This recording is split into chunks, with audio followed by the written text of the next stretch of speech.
This looks way better. I mean, it's actually a whale. Okay. Oh my gosh. This is like round 5 of of trying to get this going.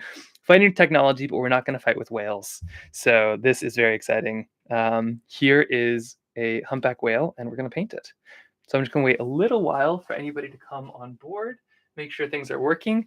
But in the meantime, I can share just a few things for a few seconds and let you get all your supplies and things ready. But the whale sketch itself is going to be pretty quick. So if you haven't already, we made a little, I think it's just this whale, but we made a little printable section. And what you can do is you can print this out and then put any kind of watercolor paper you want on top of it. We have it fit exactly to trail tiles because that's just easy for us. But basically, you can do that and then put some light behind it. And then you can trace that exact shape. So if you want to paint this exact whale, and we're going to be painting the humpback today, there's also video with bowhead and fin and beluga and all kinds of the good stuff. But we're going to be painting the humpback today. So I'm just waiting for a few more people to get on board because I messed up technology and messed up the first live link. But this is the second one. Second time is also a charm. And maybe I'll just go over some of my supplies really quick while we wait for people to jump on. I'm just making things extra exciting today. So I'll be using some kind of basic watercolors. This is actually from what we call the unicorn kit, which is a kit we actually developed because we just wanted to make these things really accessible. So we call it the unicorn kit because they're rare and what we made is all there is. And as soon as they're gone, they're gone. I think there's actually still some left. So if you want to, you can still find these on the Trailbound website at the time of this recording, but they will go very fast. So if you want to grab one, grab one. It comes with like all this paint, a cool palette, and a trail tile as well. You can order one with those. Paper, I'm using trail tiles, but any good kind of cold press watercolor paper or hot press will work totally fine. It's just better than computer paper because that kind of gums up a little bit. Using a little tiny brush. This is a number 8. But really, you just got to find the brush that you like. Like, look for that Goldilocks brush, one that's not too hot, not too cold, not too big, not too hard, not too soft. And that's what I'll be painting this whale with. And I usually like to use a pencil. These ones are great, but I'll be using just a little micron pen thing because it is water resistant. No, it's waterproof. You want to use a waterproof thing, not water resistant, not water soluble, not water based. Otherwise, watercolor will just take it for granted and zip all over the place. Okay, so now that we are moving a little bit, I am going to just start the tracing process. And so we have this little sheet of paper. This is a totally fair game thing to do. The outline is always the hardest thing. So I've been painting for 25 plus years. Every time I make an outline, I always like question whether I'm an artist or not. It's like, oh, did I just somehow forget this? But once you can get an outline, then you can make a painting, even though the outline always is kind of the scariest thing. So these are the different whales that these outlines made right here. There's the bowhead. We've got fin right here. We've got beluga. Let's see, I'll focus on that. There we go. There's a fin whale. Here's a beluga whale. Here's a bowhead whale. And there's a whole video that talks about how to paint all of these. So if you want to zip over and scoot to that one, that's great too. But I'll walk you step by step through painting this one right here, which is a cool little humpback and little baby right there. So we got humpback mama and humpback baby. So much cooler than a baby beluga, unless you like the baby beluga, in which case you should go paint that one as well. But there we go. All right, so here is how that works. Step 1 is to grab something that can make light. So this is like a little light board. You could also use a slide, projector or an iPhone or anything like that. But you just get something that makes light, put it down there so you can actually see through it, and then grab yourself a trail tile of some kind. See, I got some in here, or watercolor paper. This is just watercolor paper cut into a nice square shape and put into a convenient tin. And there you go. Maybe you can kind of see, but probably not because it's out of focus. But right in there is just the itty bittiest little outline. And you can also just put this against a window. All kinds of easy things. A little harder on a sketchbook because you kind of have to break the spine, but there is my outline. And so I'm just going to trace through this whale. If you're freehanding it, also totally fair game and cool. So I'll tell you what I'm doing here. So you get this little baby humpback. It's got a little bump on its head. They all have that. It's kind of normal. And then it goes down to this little tiny little dorsal fin, which is the cutest thing ever. And then a little tail like this. And I say the cutest thing ever, but like, these things are 16 feet long. Like humpback whales are absolutely enormous. Adorable, but enormous. And then we got one of those. And then their mouths are kind of up like this and then curved down to that fin. Oops, there you go. So that's kind of the shape of humpback. Little eyeball right there. Maybe another little fin right there. I mean, I say this as if I don't like, I'm not tracing it exactly. This is exactly what they look like, and I'm just following the lines. Same with the big humpback. We got a little bump on the head, much bigger fin, and then that tail going up here. A whale would actually pay real close attention to the tail because they have these like real distinctive markings that you can kind of tell who's who. So they got their song and they got their tail. They got little bumpy fins. Actually, some like windmills are actually based on these bumpy fins. It helps them cut through the water better. And then they got this kind of big old bumpity bumpity chin with that kind of high mouth that goes down and over, and a little eyeball right there. Another fin coming down on the back. So that's it. That's all it takes. There's our loose outline, but filling it in is where it gets really, really exciting. I'll put that away now. If I can find my paper and the rest. I'll put this right here next to it too, in case you want to kind of see these two side by side as we make them. I'll put it right there. Okay. How's everyone doing? This is live, by the way, obviously, based on how many mistakes I've already made. So if you have any questions or anything, the benefit of a live is you can ask them. And chances are you're not the only one who had that question. So definitely be brave and type those in the chat. Okay. There we go. And if you're thinking of it, definitely hit that little thumbs up button. It helps other people find the live. Or hit that little subscribe button. That helps us kind of build awareness and helps other people find Trailbound. All right, so we've got this right here. Actually, let me just grab a little bit of tape just so I don't move my paper all around. There we go. Okay, blam. I think we're all focused up. Let's get to work. Everybody ready? I think so. Okay. No word is good word. Now, so the first thing we're gonna do, I just kind of talk you through this. I often like tell people what I'm doing after I do. I have a bad habit at that. So basically, this light part we're gonna do first. So we're gonna kind of add this light section, and then we're gonna go up to the top. So it's a bit of a chess game because what we really want is we want these blooms. Let's see if I can focus in on them. There we go. That right there, this kind of cool effect. It's called a bloom, and it only really happens when there's water and then like pigment, and the pigment kind of tries to get to the water gets to the pigment. It's super hard to like do on purpose. So you might have to do this a few times, which is totally fine because like you just saw it the setup is almost nothing, especially when you can trace it. So here we go. I'm going to start with the easiest thing, which is just getting a little bit of light blue. I think I use cerulean blue for this one, but really whatever blue you have is great. And if you have a dark blue, then just add more water to it. You're all good. So here we go. Got a little bit of light blue, and I'm just going to add a little bit down here, just like this, right to the throat. Got that big, good kind of like giant throat that there's, is that like a cheek? Does it count as a cheek when it's like in between your chin bones? Anyway, so we got a little bit of a kind of blue line right there, and then I'm just adding some water. This is just pure water on top, and you can see it kind of gives me a nice little gradient. So that's kind of like that's basically what we're gonna do to the baby as well. So we're kind of copying and pasting. Did it to the mama, did it to the baby. The baby, we're talking, maybe an inch long, so you can be kind of real loose or practice out on that tiny little whale. That also works great. The reason we're going to put this on first is because we kind of need it to dry in order to put these other details on.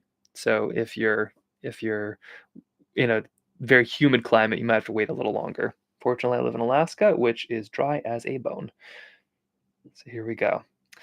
The next step is going to be adding in kind of this top section.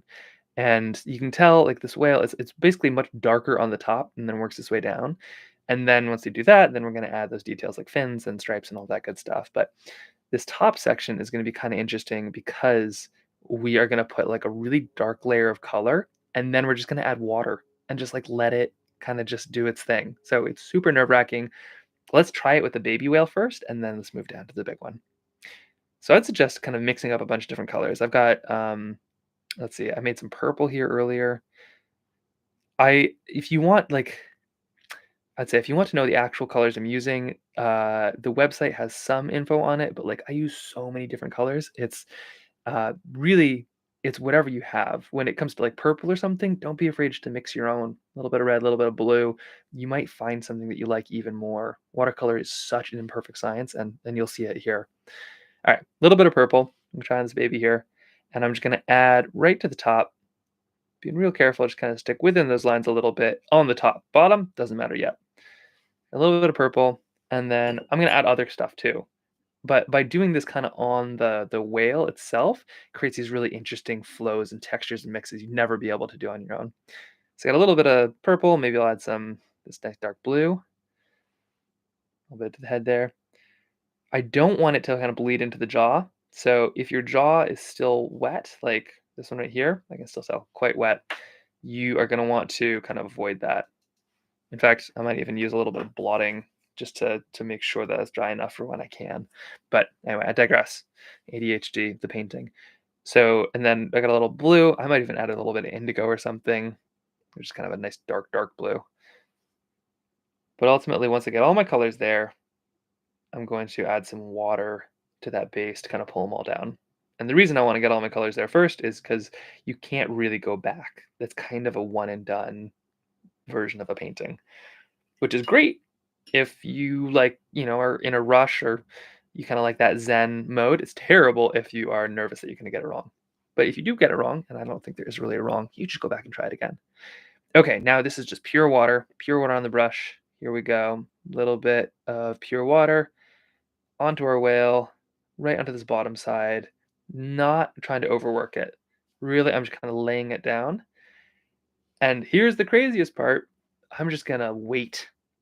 Make sure I get all of those lines. And I'm just gonna wait, and it's just gonna kind of do its thing. We put that heavier pigment on top, so it's gonna kind of flow up. It's going to do its thing, but really, I'm just gonna wait.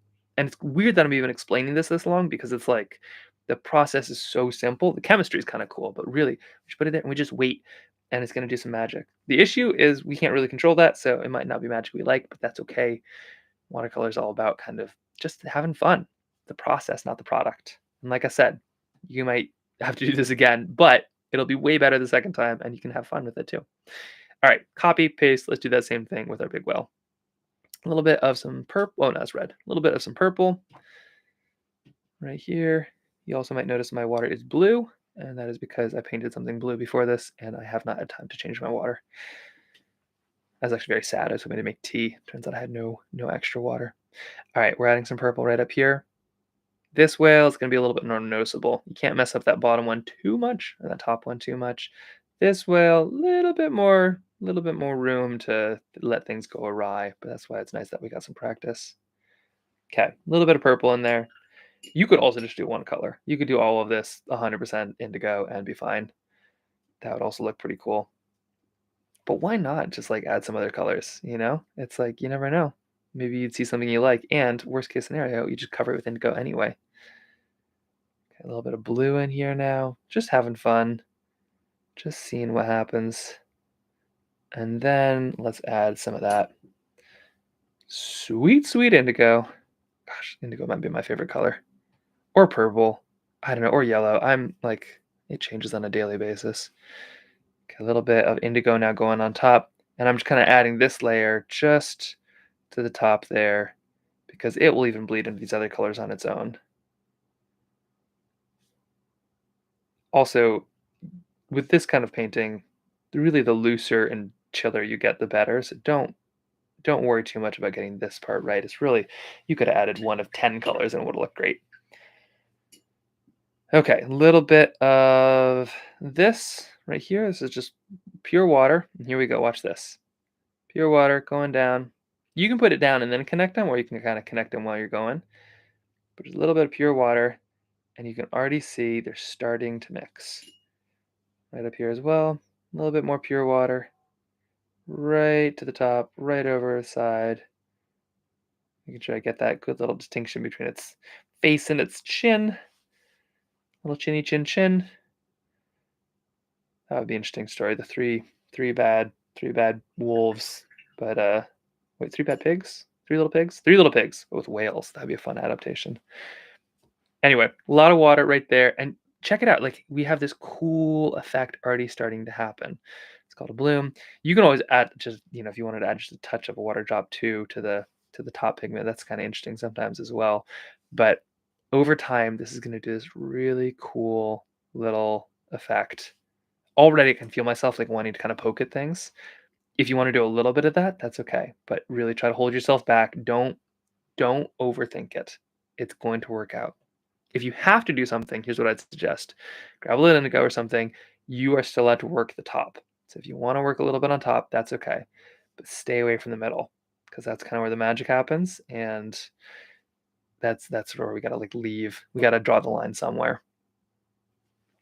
Watercolor is also such that it it dries a lot lighter than it is. So when this was made, this one right here, this was about as dark as that was. So it will dry a whole lot lighter. So don't be afraid to go kind of bold, or at least bolder than you think you would need to.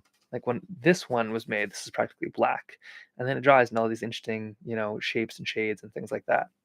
This one was more or less, invisible when I sketched it because it's pure white. Aside from the baby beluga, which actually are born like gray for like the first 8 years. It's kind of crazy. It's only older ones that are white. Okay. I am stalling a little bit because this is going to take eons to dry. Sorry. It's also going to take eons to see if I make it that blurry. So the next steps are we have the fins, which take a little while. We have these little kind of like corduroy stripy things on our chin, and then we have some like last little details.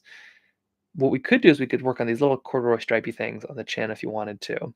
This might take a second to dry. You can also grab what do you call it? A hair dryer is a great way to do it if you want to kind of speed things up. Or you can just grab a little bit of tissue paper and just dab a little bit at those edges that you want to work on next. So I'm not dabbing everything, so that kind of ruin the whole painting, or at least it would lift all the painting, and I don't want that. But you can also dab the little edges if you want, just as a way to just speed things up. It'll keep them drying here in a second. But also, I'm thinking what we're going to do is add these little tiny stripy bits. Oh, I might have some yellow on that. That's okay. We're going to add some little stripy bits right here.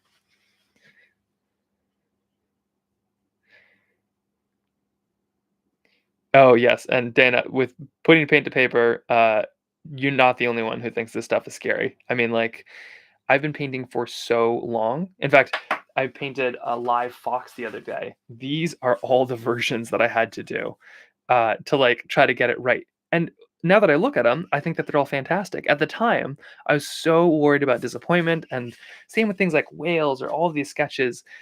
This paper is not the most expensive thing on the world, but the fear of ruining it often even keeps me from making a single line on it, which is a shame because I every single time I make a mark on a sheet of paper, I love it. Even if it turns out terribly and I learned something and it was fun, it's so scary. So, yeah, you're absolutely not the only one. And I wonder if that feeling ever goes away or if we just learn more and more tricks to get ourselves out there and doing it. But you're here now, so that's a great trick. And let's go put some little lines on our whale's face because that's what it needs. Okay, getting a little bit of indigo here, just kind of recycling some paint, getting that right texture too. I don't want too much water, otherwise it kind of sploops out there, and I don't want like just pure paint because that would be a little too dark. So that feels about right. This is just indigo right here, and I am going to add some little stripy stripes just right along. They kind of follow the contours of his face a little bit, but also not quite. So you don't have to be perfect on any of that. Just these little lines go all the way down, something like that. Perfecto. That is looking great. It really is that simple. We had maybe a couple little baby lines up here. I think baby humpbacks look more or less identical to their parents. They just have less barnacles. And this is kind of what that's going to look like. So when you zoom right in, you get kind of these little looks. This is another reason why it's worth doing these things a few times. Like this little humpback. Honestly, I kind of like the distribution of that maybe a little bit more than what I did on mine. But you can't like you can't fully control everything. Um, and sometimes that first painting is just a practice run. But now that we're up close and personal, look at these kind of cool, crackly, kind of bleedy blooms that are going on. I need to learn more words to describe watercolor because it's all just so good. I just like talk with my hands instead. But we've already got some of that cool texture going on, which you could not like, even if you had the most delicate brush on earth, you could not like make that stuff up. That's the beauty of water. It's a collaboration. It's watercolor, you know? It's not like color and some water. It's part of the word. Okay. We got one of those. Now let's jump into some of these fins if we can. I think mine is still pretty wet, but I'm going to try to move it along just so that I don't so that I don't sort of bore people out and talk too long, or blow your ears out with a hair dryer. But here is a little bit of some indigo. Any brown you can add to whales too. I often find just like the reason I add a little purple is if they're just one color, it's fun, but like it just makes them so much more dimensional when you can add another little color. Anyway, too late for adding brown to this one, but in the future, maybe I'll do that to some others. Okay, so the fins are these interesting things because they're not like a pure color. They actually have a lot of white on them. So we're gonna add some of that. We'll start with this little one because it's okay if it kind of bleeds in because it's so tiny. But here's a good dose of indigo, and I'm just kind of adding it right there, but not to the entire fin, just enough. And then I keep on kind of like laying some color in there just to make sure that it looks good. Same right over here. I'll just add right to the back, really making sure that I add some good darkness to that one because I want that contrast to be a lot because you got kind of a shadow behind that whale. Even underwater, there are shadows, and especially underneath a whale because all that light is coming from the top. This whale down here, same dealio. Let's start with that back fin. Some good indigo, good dark indigo. We're just adding some nice little bits of paint right there. Blam. And then there's the back fin. That was easy. And now let's go to that front fin right here. A little bit of indigo. Just enough. We might even add some water, kind of move stuff around. Before you start, you can always do the finger test. Is that still wet? That is still wet. So you can do one of two things. You can just paint it anyway and just know it'll kind of bleed up in there. You can leave a nice little perfect white line to hope that it doesn't bleed up, or you can just grab a little bit of tissue paper or paper towel and kind of dab out just the edge right there. I'm just encouraging it not to bleed. There we go. It's like a pre-band-aid or something. Okay, now let's add just a touch right in here.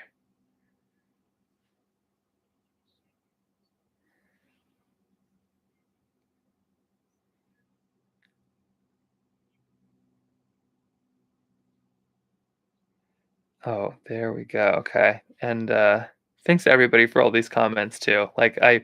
You're so not alone of wanting to kind of paint together. And I do love doing this in the field. This would be really hard to do in the field because you would be, 30 or 40 feet underwater. But that's the cool thing about watercolor. It just kind of gets you into these spaces. Now, am I stalling? Yes, I am, because I'm kind of waiting for this to dry. But here's kind of what we here's kind of what it's going to look like. We've got this nice indigo, being a little bit bolder than I might because I know it's going to dry lighter, and I'm just kind of working to the edge, just something like that. Honestly, that's probably good enough, but I'm just going to add just a tiny bit of water, just a touch, just to kind of right here, just kind of let it move, bleed a little bit. This might actually connect to the whale itself, but that could be good. Same over here. I want it distinctive, maybe not too distinctive, maybe just enough. Now, I didn't put any blue on this fin. Maybe I should have, like how we did on this side. But you can always add just a touch to the edge as well. These little bumpity fin things they have, they're white, but they also have these little black knobbly knobbles. All official marine biology terms. Trust me, my dad's a scientist. So we're just adding a few little ones like that. That kind of gets that contrast up there. And then last but not least, you need to add a little bit of that eye. I'm not sure if mine is dry enough yet to do. Maybe let's give it a try. Let's give the eye a try. And that looks like just one tiny little dot. In fact, you don't even really need it if your pencil line already worked. We'll add one there, but it just gives some scale. Oh yeah, definitely didn't work. This little baby is still super wet. Wet enough that like I can even add like a little bit more indigo to the back if I want to. Same with up here. If you want, you can even like while stuff is wet, you can add a little bit more. But the danger, you're gonna kind of see it because I'm making a mistake right now, is that you add some of this while it's dry and you can't get that nice smooth look anymore. So that's, that's not the end of the world right there. But if I wanted to kind of smooth it out, say I add some water or something, it at some point there's always going to be a bit of a line. You're never going to get that perfect smooth that you did when everything was kind of wet. So if you mind, then it's worth doing it in one go. If you don't, that's okay. And there we go. This will get a little lighter as it dries, but let's just check them out side by side. So get that in focus if I can. So there we go. Check those out. We got two whales, well, four whales technically, two paintings, two watercolors of two whales apiece, and you can kind of see it's the exact same trace. I traced the trace off of this whale that I painted, and it's two very different sketches. And that's kind of what's so fun about these blooms, this wet on wet style, which is wet on wet. Normally, wet on wet is all over the place and you're adding it crazy stuff. I kind of like this condensed version, but you're just using the power of the water to create some amazing textures. This one had a really cool one over the eye.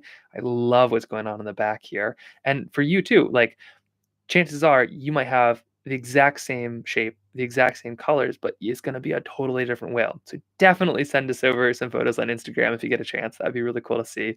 Or just share it with your family and try, try doing this. Make 10 different whales. You're going to get 10 very, very, very different pictures. And I can't wait to hear what other comments you have because we are just getting started. Obviously, I'm still figuring this out. This is just our second one, but the hope is that we do a lot like this little Wednesday afternoon watercolors.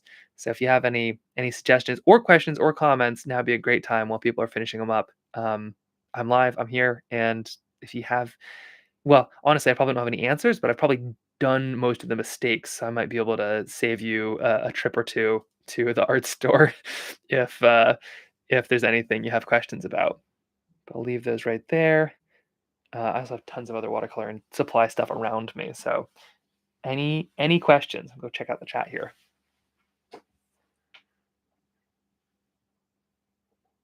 Uh,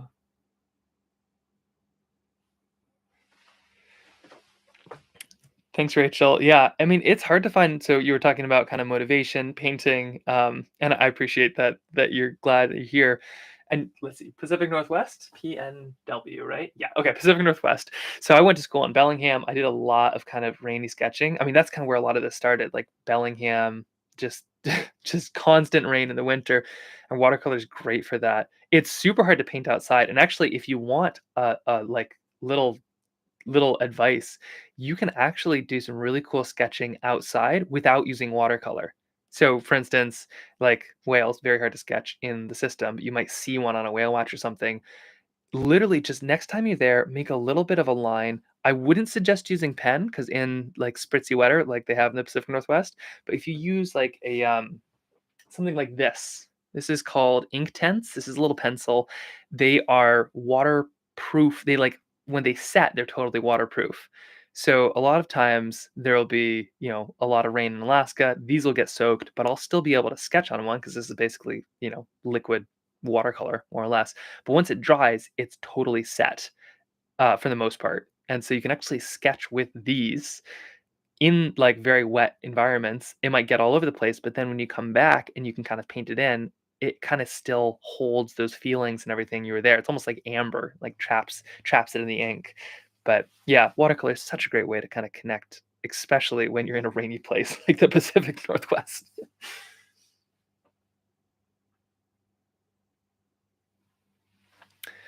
Adding a background to this painting. Good question, Tina. So backgrounds are kind of tough.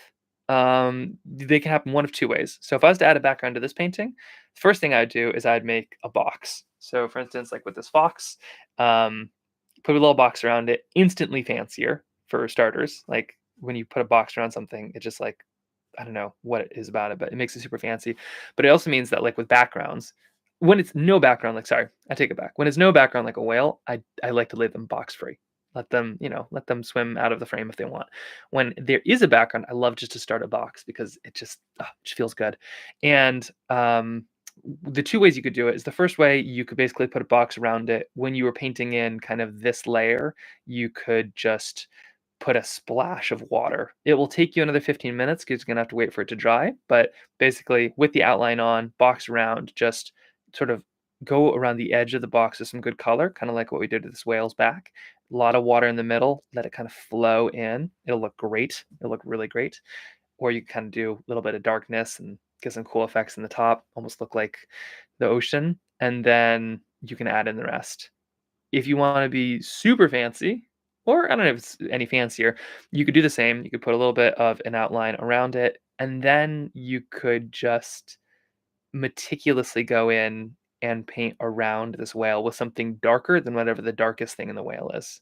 You could try to go lighter because it's pretty dark. You could try to go lighter, and then by the time you get to the bottom of the whale, something darker. Kinda hard to do, but if I was to do something like this, I would actually come in well, here, I'll show you an example. If I was to come in with something like this, say we have our whale, blah, blah, blah, I am a whale. Oh my gosh. Oh, that's a terrible whale. Okay. Oof. This is why I don't show my the process. Okay. So here's my real good whale. 2-second whale. This is why art costs money, because when you do it in 40 seconds, it doesn't quite work out. So, right. So happy whale, something like this. Oh yeah, here. That's what happens when you sketch too quick on pen. Especially in the cold. But then if you go around it and you leave a little bit of a outline, like with a bunch of indigo, if you leave just a hair of an outline, it actually kind of highlights like the little halo. I love it. You can also go right up to the pen, but say you mess up, you like that's always an option. But if you leave just a little bit of an outline on the darker spots, oh, this is okay. Now I'm going right around the pen. But anyway, you can kind of see. I'll go in with a lot of color, something like this, and then I'll add just a touch of water to the outside of it. So then you get this cool effect. So while it's all still wet, it's imperative that you kind of do this in one go. Otherwise, you kind of get this blocky, choppy like effect. And there is no hard lines in water. Water is just pure, pure flow from one bit to the next. So you only really get hard lines on dry land.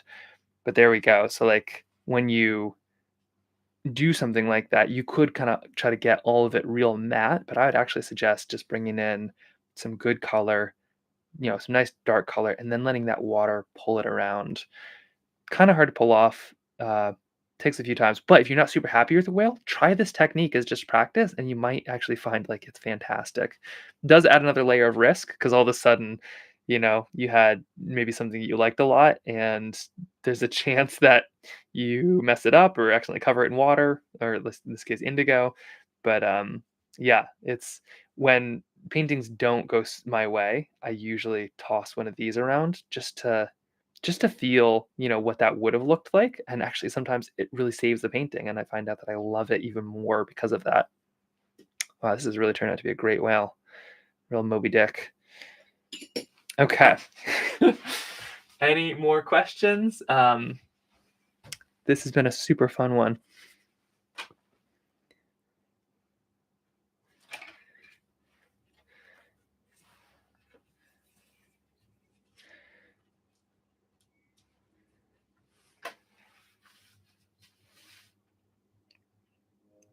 Yeah. Well, and have a great rest of your day. This was a super fun sketch. I really encourage you to try it again. You might take 20 minutes to do it once, but like the second time might just take 10. Oh wait, hold on. One more question here. Oh no, no question. Just excitement about blooms. And then if you do have a chance to let us know what you like to paint next. You can drop those in the comments, send us something on Instagram. Still trying to figure this out. By the time next year hits, uh, you can plan like one of these every single Wednesday. But we're just kind of getting it going right now. So if you're interested and want to let us know what else you'd like to paint, this has been super fun to kind of do it together. Also, we have just a few of these left. So if you are interested in, a kit that looks more or less just like this, I think you have to mix your own purple, but it comes with all the paints, this, and you can also get trail tiles with it as well, and a really fun brush, same one that I use right now. So there's only a couple of those left, and I just give you fair warning first because when they're gone, they're gone. And yeah, this has been really cool. Moose would be super fun. I would definitely sketch a moose next. But yeah, if you have any thoughts or one like sparks into your brain in an hour or something, send us a message on Instagram or through the email or however. And I look forward to hopefully catching you next Wednesday. This has been a riot.